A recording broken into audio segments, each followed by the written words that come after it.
തെലങ്കാനയിൽ 10 MLA-മാർ അയോഗ്യരായിരിക്കുകയാണ്. കൂറുമാറ്റ നിരോധന നിയമപ്രകാരമുള്ള നടപടിയാണ് കോടതിയിൽ നിന്നും ഉണ്ടായത്.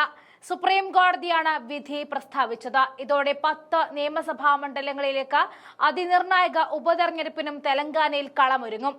BRS വിട്ട് കോൺഗ്രസിൽ ചേർന്ന MLA-മാരാണ് അയോഗ്യരായത്. 10 കോൺഗ്രസ് MLA-മാർ അയോഗ്യരായി എന്ന് പറയുന്നതിലും തെറ്റ് കാണുന്നില്ല.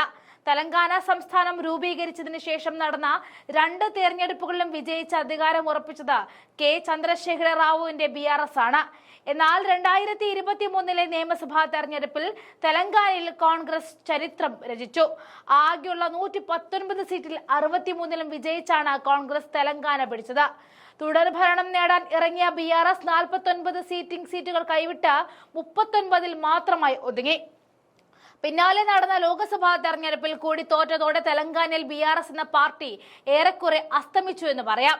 കോൺഗ്രസ് മുഖ്യമന്ത്രിയായി അവരോധിക്കപ്പെട്ട രേവന്ത് റെഡ്ഡിയുടെ സദ്ഭരണം കൂടിയായതോടെ രാജ്യത്ത് കോൺഗ്രസിന് ഏറ്റവും അധികം സംഘടനാ സംവിധാനമുള്ള സംസ്ഥാനമായി തെലങ്കാന മാറി. ഇതിനു പിന്നാലെ ഇനി BRSന് തിരിച്ചുവരവില്ല എന്ന് പറഞ്ഞ MLA-മാർ ഒന്നൊന്നായി പാർട്ടി വിട്ടു. ഇങ്ങനെ മാറിയെത്തിയ 10 MLA-മാരാണ് കോൺഗ്രസ് അംഗത്വം സ്വീകരിച്ച പാർട്ടി അംഗങ്ങളായി മാറിയത്.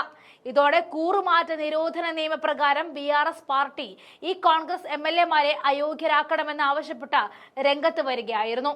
അപകടം മണത്തെറിഞ്ഞ 10 കോൺഗ്രസ് MLA-മാർ തെലങ്കാന ഹൈക്കോടതിയിൽ അഭയം തേടി. തൊട്ടു പിന്നാലെ ഹൈക്കോടതി അയോഗ്യത നടപടികൾ സ്റ്റേ ചെയ്യുവാൻ നിർദ്ദേശിക്കുകയായിരുന്നു. എന്നാൽ ഹൈക്കോടതി ഉത്തരവ് ചോദ്യം ചെയ്ത് BRS സുപ്രീം കോടതിയെ സമീപിക്കുകയും ചെയ്തു. ഹർജി പരിഗണിച്ച ശേഷം സുപ്രീം കോടതി ഒരു നിമിഷം പോലും താമസിക്കാതെ ഈ 10 MLA-മാരെയും അയോഗ്യരാക്കി പ്രഖ്യാപിക്കണമെന്ന് സ്പീക്കർ ഗദം പ്രസാദ് കുമാറിനോട് ആവശ്യപ്പെടുകയായിരുന്നു. 3 മാസത്തിനുള്ളിൽ നടപടികൾ പൂർത്തിയാക്കണം എന്നാണ് ആവശ്യം. 90 ദിവസം സമയം നീട്ടുക എന്നത് ആശ്വാസമാണ്. എന്നാൽ അയോഗ്യത എന്ന ഇരുതലയുള്ള വാളിൽ നിന്നും രക്ഷപ്പെടാൻ ഈ 10 മുൻ BRS MLA-മാർക്ക് സാധിക്കില്ല. 10 നിയോജക മണ്ഡലങ്ങളിലും ഉപതെരഞ്ഞെടുപ്പ് നടക്കുന്ന മുറയ്ക്ക് കോൺഗ്രസ് സ്ഥാനാർത്ഥികളെ വിജയിപ്പിക്കാമെന്ന ചിന്തയിലാണ് കോൺഗ്രസ് നിൽക്കുന്നത്.